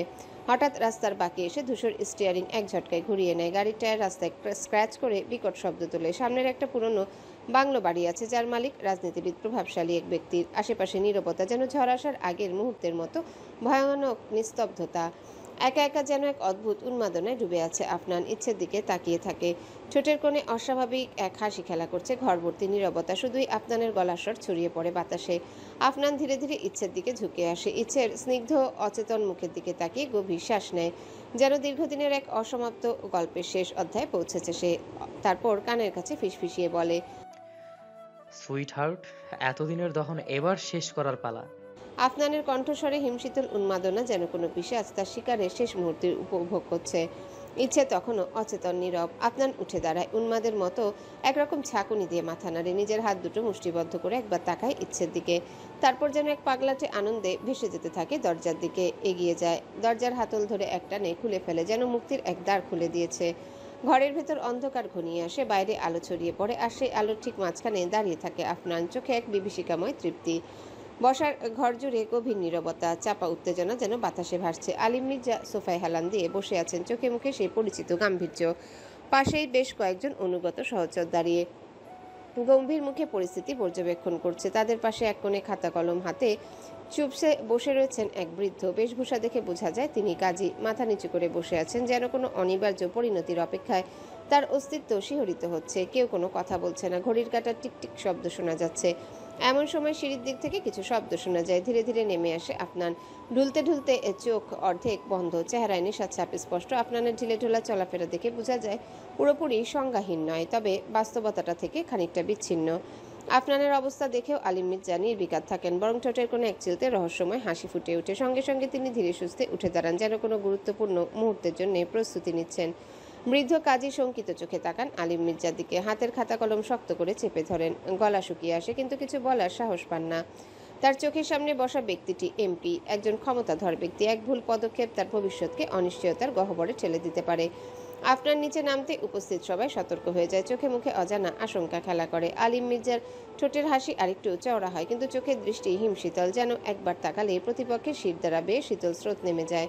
ঘরের আবহাওয়া আরও ভারী হয়ে ওঠে। আজকের রাজ্যে একটি বড় কিছু ঘটতে চলেছে, তা যেন সবার মনে স্পষ্ট হয়ে উঠছে। আলিম মির্জা ধীর পায়ে এগিয়ে গিয়ে ছেলের কাঁধে হাত রাখেন, চোখে এক ধরনের স্নেহ মিশ্রিত কঠোরতা, যেন তিনি বুঝতে পারছেন না এই মুহূর্তে কি বলা উচিত। কিছুক্ষণ নীরব থাকার পর গভীর কণ্ঠে বলেন, বাবা, আজকের দিনে এসব না করলে হতো না? আর কিছুক্ষণ পরেই তোমার শুভ কাজ, অথচ তুমি এখন এই অবস্থায় নেশা করেছো, কিন্তু এটা ঠিক নয়। আফনান সবে ভ্রুক্ষেপহীন ভাবে সোফায় আধা শোয়া হয়ে বসে পড়েছে, চোখে একরকম উদাসীনতা, যেন এই মুহূর্তের কিছুই তার কাছে গুরুত্বপূর্ণ নয়। বাবার কথায় সামান্য বিরক্তির সুর নিয়ে বলল, আব্বা, এত লেকচার দিতে হবে না, তাড়াতাড়ি আমার পাঞ্জাবির ব্যবস্থা করুন, আমি দেরি করতে চাই না। আলিম মির্জা একটা দীর্ঘশ্বাস ফেললেন। আজকের দিনটা কত স্বপ্ন নিয়ে সাজিয়েছিলেন, অথচ ছেলের এই নির্লিপ্ত আচরণ তাকে বিষণ্ণ করে তুলছে যেন। আশেপাশে গুটি কয়েক মানুষের দিকে তাকিয়ে বলেন, তাড়াতাড়ি গিয়ে পাঞ্জাবির ব্যবস্থা করো, ছেলেটার যেন এক মুহূর্তও দেরি না হয়। চারিদিকে একটা চাপা ব্যস্ততা শুরু হয়, সবাই দ্রুত নড়ে চড়ে কাজে লেগে পড়ে। এই সময় আলিম মির্জা একটু পিছিয়ে এসে ঘরের একপাশে দাঁড়ানোর কাজের মেয়ে আয়েশাকে নির্দেশ দেন, আয়েশা, যাও, ইচ্ছেকে জাগিয়ে তোলো, বলো ওকে এখনই নিচে আসতে হবে, দেরি করা চলবে না, জোর করে হলেও আনো। আয়েশা একটু ইতস্তত করলেও মালিকের কাছে কিছু বলার সাহস হয় না, তবে মাথা নেড়ে দ্রুত উপরের দিকে রওনা দেয় আয়েশা। সোফার পাশ থেকে উঠে দাঁড়ায় আফনান, তীক্ষ্ণ দৃষ্টিবিদ্ধ করে সামনের লোকটির দিকে। মুহূর্তের জন্য নীরবতা, তারপর বজ্রপাতের মতো এক চড় আছড়ে পড়ে অপর পক্ষের গালে।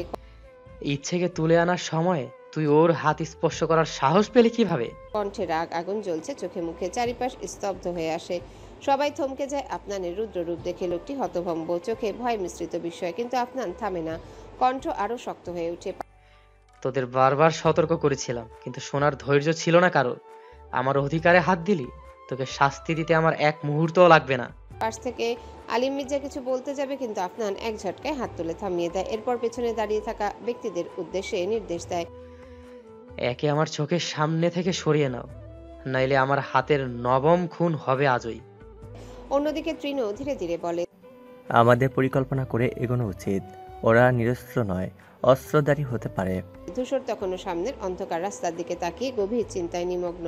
রাতের বাতাসে তার শার্টের হাতটা হালকা দুলছে, ঠান্ডা গলায় ব্লুটুথে বলে, আমার ইচ্ছা যেখানে থাকবে সেখানে আমি অস্ত্র নিয়ে নয়, আমি যাব স্বয়ং মৃত্যুকে সঙ্গে নিয়ে। চারিপাশে নিস্তব্ধতা নেমে আসে, বাতাসও যেন থমকে যায় ধূসরের কথায়। তৃণ, রাদিফ, তোপ আর জয় একে অপরের দিকে তাকায়। মুহূর্তের জন্য শ্বাস আটকে আসে তাদের। আজ রাতটা যে নরকের চেয়ে ভয়ানক হতে চলেছে, সেটা তারা এখন হাড়ে হাড়ে টের পাচ্ছে। দেয়ালের সাথে লাগোয়া আয়নার শূন্য প্রতিবিম্বে তাকিয়ে আছে বিয়ের সাজে এক রমণী, পরনে লাল বেনারসি, যার ভারী কাজ করা আঁচল নিঃশব্দে মেঝেতে গড়িয়ে পড়েছে। গায়ের উপর রক্তিম রং যেন জমাট বাঁধা নীরবতাকে আরো গাঢ় করে তোলে। হাত ভর্তি লাল টুকটুকে রেশমি চুড়ি একটানা ঝনঝন শব্দ তুলছে। বাতাসে সামান্য দুলে ওঠা চুড়িগুলোর স্পর্শ যেন তাকে বারবার বাস্তবের কথা মনে করিয়ে দিচ্ছে। পিঠ জুড়ে এলোমেলোভাবে ছড়িয়ে আছে লম্বা কেশ রাশি, যেন দীর্ঘ প্রতীক্ষার ছায়া হয়ে দাঁড়িয়ে আছে সমস্ত অনুভূতির বিপরীতে। মাথায় নিখুঁতভাবে সাজানো কাজ করা ঘুমটা, নিচে থেকে কপালের দুই পাশে খানিক চুল উঠছে মাঝে মাঝে হালকা দমকা বাতাসে। সেই বাতাসে আঁচলের নড়াচড়া, চুরির আওয়াজ, কেশরাশির দোলা, সব মিলে একটা নিস্তব্ধ অথচ অস্থির আবহ তৈরি করছে ঘরের ভেতর। হৃদয়ের মাঝখানে জলজলে কালো টিপ, যেন রাতের আকাশে একমাত্র তারার মতো উদ্ভাসিত। রমণী তাকিয়ে আছে আয়নার দিকে, কিন্তু দেখছে না নিজেকে। এক চেনা অচেনা রূপ, যেখানে সে নিজেও আর নিজেকে চিনতে পারছে না। চোখে নেই উচ্ছ্বাস, ঠোঁটে নেই হাসি, মুখে জমে আছে অস্ফুট কিছু শব্দ, যা হয়তো কেউ শুনবে না। সেই আয়নার সামনে দাঁড়িয়ে সে শুধু তাকিয়ে থাকে, চোখের পলক পড়ে না, নিঃশ্বাসের শব্দ স্পষ্ট বোঝা যায় না, যেন সময় থমকে গেছে, আর সে এখন শুধুই এক নিঃশব্দ ছায়া, একটি সাজানো রূপ যার অন্তরটা বলি হয়েছে এক গভীর অনুভবের কাছে। অশ্রুসিক্ত চোখে আয়নার সামনে দাঁড়িয়ে নিজের বিমূর্ত প্রতিবিম্বের দিকে তাকিয়ে আছে এখনো ইচ্ছে। চোখের কোণা দিয়ে গড়িয়ে পড়ে নীরব অশ্রু, ঠোঁটের কোণে কাঁপুনি। হঠাৎ ইচ্ছের দৃষ্টি স্থির হয়ে যায়, যেন এক মুহূর্তের জন্য নিঃশ্বাস নিতে ভুলে যায়। আয়নায় ঠিক ইচ্ছের পেছনে দাঁড়িয়ে আছে ধূসর, গভীর চাহনিতে তাকিয়ে আছে ইচ্ছের দিকে ধূসর, সেই চিরচেনা গম্ভীর ভঙ্গিমায়। ধূসরের চোখ দুটো লালচে, যেন কোনো ঘরে আছে। চুপচাপ কোনো শব্দ ছাড়াই ধীর পায়ে এগিয়ে আসতে থাকে ইচ্ছের দিকে। চোখে ভেসে উঠেছে এক ধরনের অচেনা আগুন, নেশার মতো তীব্র কিছু, যা ইচ্ছেকে নিঃশেষ করে দিতে পারে বা নিজে পুড়ে ছাই হয়ে যেতে পারে। ইচ্ছের হৃদযন্ত্র যেন হঠাৎ করে দুই গুণ জোরে ধাক্কা দিতে শুরু করে। প্রতিটি স্পন্দনে ইচ্ছে যেন ধূসরের উপস্থিতিকে আরও গভীরভাবে টের পায়।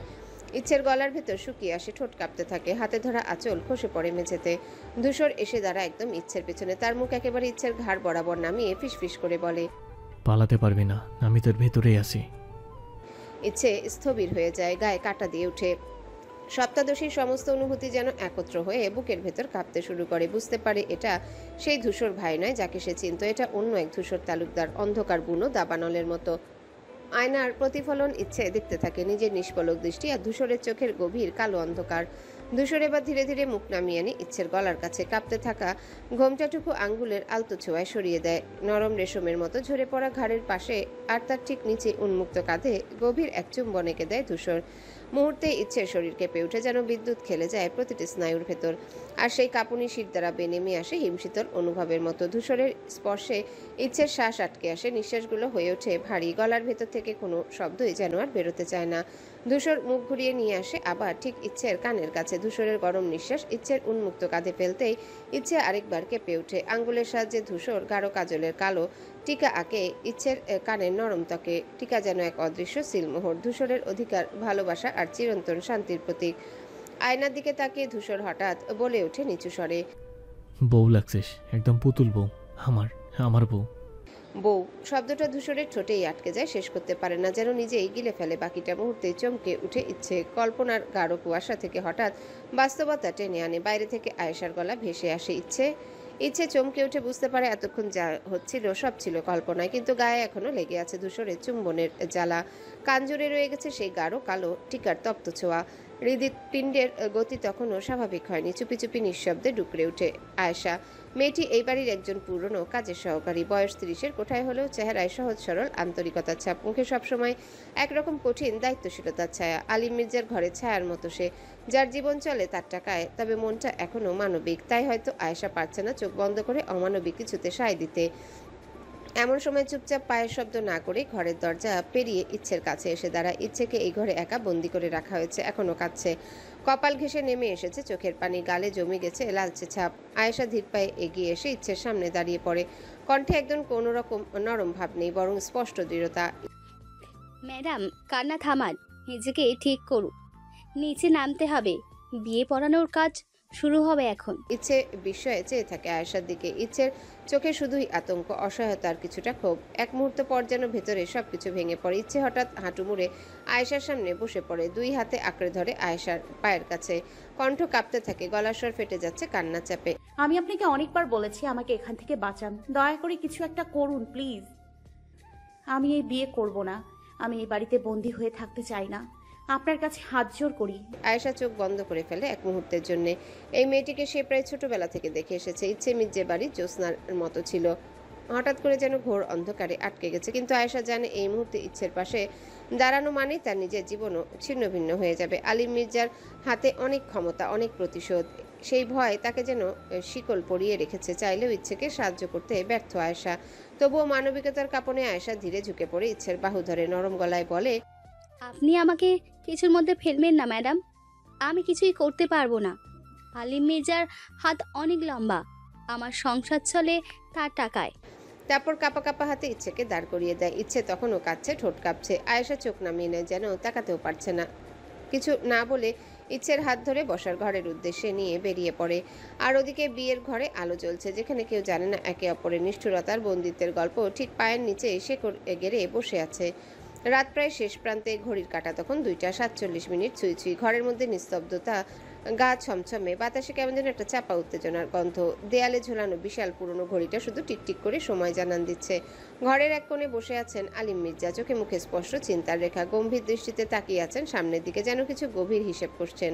আর ঘরের মধ্যেখানে এক সোফায় বসে পায়ের ওপর পা তুলে রাখা পুরুষটি আফনান, শুভ্র পাঞ্জাবি গায়ে জড়ানো, নিষ্প্রিয় মুখায়ব, ভাবলেশীন দৃষ্টিতে সামনের দিকে তাকিয়ে থাকা এই মানুষটিকে এক নজরে বোঝা যায় না। শ্যামবর্ণের গাঢ় আভা, মুখ জুড়ে চাপা দাড়ি, চোখে স্থির এক ধরনের দৃঢ়তা।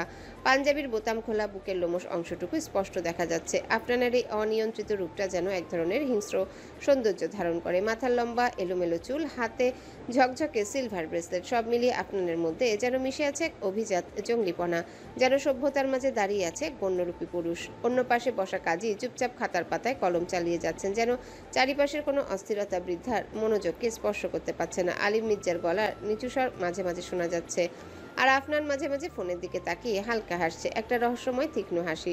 হাতের ফোন বন্ধ করে আফনান কাজীর দিকে তাকিয়ে বলে, আমি আর অপেক্ষা করতে পারছি না। এই কাজই দ্রুত সব ঠিকঠাক কর, সময় নষ্টের আর সুযোগ নেই আমার কাছে। কাজী ভয় পেয়ে বলে ওঠে, সব হবে, আপনার কথা একটাও অমান্য হবে না। কিন্তু আপনি কেন এমন তাড়াহুড়ো করছেন বাবা, বলুন তো? বিয়ে তো আর ঘোড়ার দৌড় না। আফনান ঠোঁট চেপে ধরে একটু হাসে।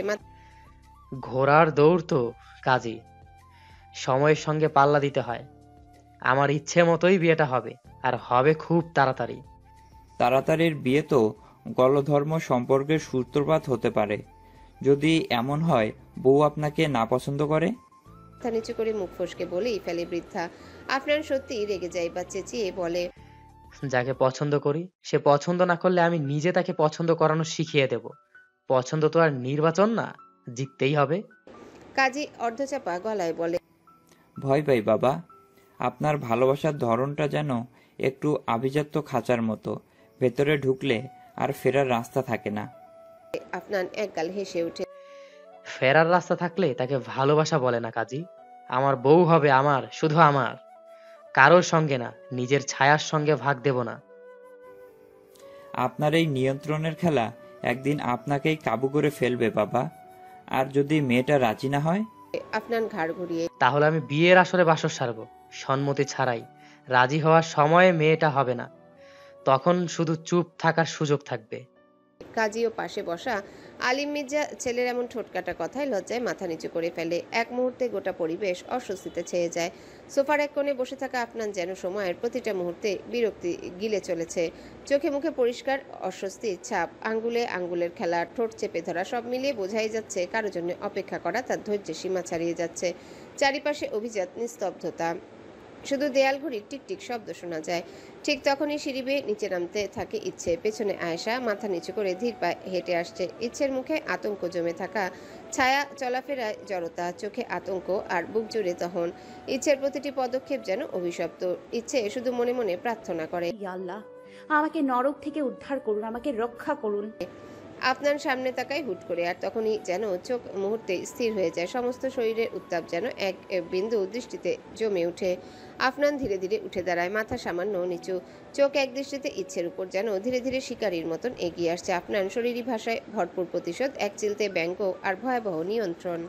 ইচ্ছে ভিতরে ভিতরে কাঁপতে থাকে। বারংবার ধূসর ভাইয়ের মুখ মনে পড়ে। ধূসরের নিরাপত্তার অনুভূতি ঝলকে উঠে। ততই যেন এই পরিবেশ ইচ্ছের কাছে বিষাক্ত হয়ে ওঠে। ধূসরের শেষ আলিঙ্গন, শেষ কথা, শেষ হাসি, সব যেন একটা দেয়াল হয়ে দাঁড়াতে চায় আফনানের সামনে। কিন্তু এই দেয়াল এতটাই ঠুনকো যে ইচ্ছের অবুঝবন বুঝতে পারে এইখানে ধ্বংস শুধু সময়ের অপেক্ষা। আর আফনান থেমে যায় ইচ্ছের এক হাত দূরে। চারিপাশ নিস্তব্ধ, দুটো চোখের মধ্যে এক অসম যুদ্ধ, আর বাতাসে জমে থাকা অদৃশ্য আতঙ্ক যেন কোনো ভয়াবহ ঘটনার পূর্বাভাস হয়ে দাঁড়িয়ে আছে। আফনান ধীরে ধীরে এগিয়ে আসে ইচ্ছের দিকে, চোখ জ্বলছে এক অদ্ভুত উত্তাপে, ভালোবাসার প্রতিশোধের এক ভয়ানক সংমিশ্রণে। ইচ্ছে পিছু হটে, তবু তা যেন যথেষ্ট নয়। আফনান হাত বাড়িয়ে দেয়, নরম কাঁধে আলতোভাবে ছোঁয়ার চেষ্টা, কিন্তু ইচ্ছে দ্রুত সরে যায়। এই ছোট্ট সরাটা, এই সামান্য ইঙ্গিতটাই যেন আফনানের ভেতরের হিংস্র পশুটাকে জাগিয়ে তোলে। আফনানের চোখে রক্তিম ছায়া নামে, দাঁতে দাঁত চেপে ইচ্ছের হাত শক্ত করে চেপে ধরে। ইচ্ছে কাঁপতে থাকে, ঠোঁটের কোণে শব্দ আসে না, শুধু আতঙ্ক জমে থাকে চোখে। ঠিক তখনই এক ঝাপটায় আফনান থাপ্পড় বসিয়ে দেয় ইচ্ছের কোমল গালে। ইচ্ছে আঘাতে কেঁপে ওঠে, চোখ দিয়ে জল গড়িয়ে পড়ে, কিন্তু মুখে কোনো কান্নার আওয়াজ নেই, শুধু নিঃশব্দ এক লজ্জা, ঘৃণা, ভয়ের কাঁপুনি। আফনান এবার গর্জে ওঠে, যখন তোর জন্য তোর বাপ মায়ের কাছে আমি তোকে ভিক্ষা চেয়েছিলাম, জানিস কি বলেছিল তারা? বলেছিল তুই আমার যোগ্য না। তারা আমাকে ফিরিয়ে দিয়েছিল, অপমান করেছিল। তোর মতো একটা মেয়েকে ভালোবেসেছিলাম, নিজের সবটুকু উজাড় করে দিতে চেয়েছিলাম। শুধু তো মানুষ মেরেছি আমি, তোর বাবা মাকে তো কিছু করিনি। তুই তো ছিলি আমার স্বপ্ন, আমার প্রাণ, আমার সব। তার জন্যই তো আমি সব হারিয়েছি। ইচ্ছে তুই বুঝিস না কেন? আফনান এবার চেঁচিয়ে ওঠে। আমি খারাপ, হ্যাঁ, তবে আমার ভালোবাসা খারাপ ছিল না। আমি তোকে পেতে চেয়েছি, ভোগ করতে না, বুঝেছিস? তোকে নিজের বলতে চেয়েছিলাম, তোর হাতের স্পর্শ চেয়েছিলাম শুধু আমার জন্য। ইচ্ছে এবার চোখের পানি সামলাতে না পেরে কাপা গলায় বলে, ভালোবাসা যদি এমন হয় তবে আমি অভিশাপ দিই সেই ভালোবাসাকে। আফনান ইচ্ছের কথায় তেতে উঠে যেন এবার অগ্নিচক্ষুতে ইচ্ছের দিকে তাকিয়ে থাকে। তারপর শক্ত হাতে ইচ্ছেকে টেনে এনে ঠাস করে ফেলে দেয় সোফার উপর। ইচ্ছের মুখে আতঙ্ক, চোখে জমে থাকা পানি শুকিয়ে গেছে যেন। চারিপাশের বাতাস ভারী হয়ে উঠে, হঠাৎ নিঃশ্বাস নিতে কষ্ট হয় ইচ্ছের। তখনই আফনান চেঁচিয়ে ওঠে কাজের উদ্দেশ্যে, তাড়াতাড়ি বিয়ে পড়ানো শুরু কর কাজী, সময় নেই একদম। দেরি করলে তো লাশ গুনতে হবে। চোখে পাগলামি। পাশে রাখা বন্দুকটা টেবিলের গ্লাসের পাশে নিঃশব্দে চকচক করে। আফনান ঘুরে তাকায় ইচ্ছের দিকে, ঠোঁটে জেগে থাকে হিংস্র এক হাসি, শীতল আর অমানবিক। তুই যদি ভালো থাকতে চাস তাহলে চুপচাপ কবুল বল, নয়তো মনে রাখিস তোর মা বাবার লাশও খুঁজে পাবি না। এই কথাটা এখন দিলাম, প্রতিশ্রুতি নয়, শাস্তি। ইচ্ছের শরীর নিথর, চোখের পলক পড়ে না, শব্দ হয় না মুখে, মনে হয় কান্নাও হারিয়ে গেছে কোথাও। গলা দিয়ে শব্দ বের হয় না, বুকের ভিতরটা পাথরের মতো ভারী। এক মুহূর্তে সবকিছু অস্পষ্ট হয়ে আসে ইচ্ছের কাছে। মানুষগুলো, আওয়াজগুলো, এমনকি নিজের অস্তিত্বটাও যেন পরিণত এক অনুভূতিহীন শূন্যতায়, পাথরে। যন্ত্রবিহীন এক জীবন্ত মৃতদেহে। ফাঁকা বাংলো বাড়িটির চারিপাশে নেমে এসেছে নিস্তব্ধতা। গাছের ফাঁক দিয়ে চাঁদের আলো ছুঁয়ে যাচ্ছে ধূসর আকাশের কোলে দাঁড়িয়ে থাকা ছায়াগুলোকে। রাত প্রায় শেষের পথে, তবু ঘন অন্ধকার যেন আরো ঘন হয়ে ছড়িয়ে পড়েছে চারিপাশে। পরপর 6টি গাড়ি এসে থামে বাংলোর কিছুটা দূরে। হেডলাইটের ম্লান আলো, ধূসর ছায়ায় কাঁপছে পথ। প্রতিটি গাড়ি থেকে একে একে নেমে আসে ধূসরের টিম। তৌফ, রাদীপ, তৃণজয়, সবাই প্রস্তুত। কারো চোখে ভয় নেই, কিন্তু উৎকণ্ঠায় রেখা স্পষ্ট। অস্ত্রধারী, প্রশিক্ষিত, সাহসী। তবু আজকের রাতের পরিবেশে কিছু অদ্ভুত, অলক্ষ্য শীতলতা লুকিয়ে। সবাই নেমে গেলেও ধূসর এখনো গাড়ির ভেতরে। এক অদ্ভুত নীরবতা চোখে মুখে খেলা করছে। ধূসরের মুখের রেখাগুলো যেন শীতল পাথরের মতো শক্ত, তবুও ভেতরে দাউ দাউ করে জ্বলছে আগুন। একসময় ধীরে ধীরে দরজা খুলে পা রাখে বাইরে কালো মার্সিডিজের ভিতর থেকে বেরিয়ে আসে। জুতার আঘাতে জমে থাকা শুকনো মাটি ছিটকে পড়ে। পেছনের হেডলাইটের হালকা আলোয় চকচক করে উঠে ধূসরের চোখ, রক্তিম, জ্বলন্ত, প্রতিশোধে তপ্ত। ধূসরকে দেখে বোঝা যায় আজ রাতে সে এসেছে মৃত্যু হাতে নিয়ে। প্রতিটি পদক্ষেপ যেন ধ্বংসের প্রতিশ্রুতি। রাদিফ এগিয়ে আসে ধূসরের পাশে, কাঁধে কাঁধ রেখে দাঁড়িয়ে বলে নিঃশব্দে। ধূসর কিছু বলে না, শুধু সামনে তাকিয়ে থাকে নিরীক্ষণ ভঙ্গিতে বাংলোর দিকে, যেন নিজের চোখ দিয়ে ভেদ করতে চাইছে ইট পাথরের দেয়ালগুলো। বাম হাত দিয়ে রাদিফের হাত স্পর্শ করে বলে উঠে নিচু গলায়, যেখানে আমার ইচ্ছা থাকবে সেখানে আমি প্রতিশোধ নিয়ে যাব না রাদীপ।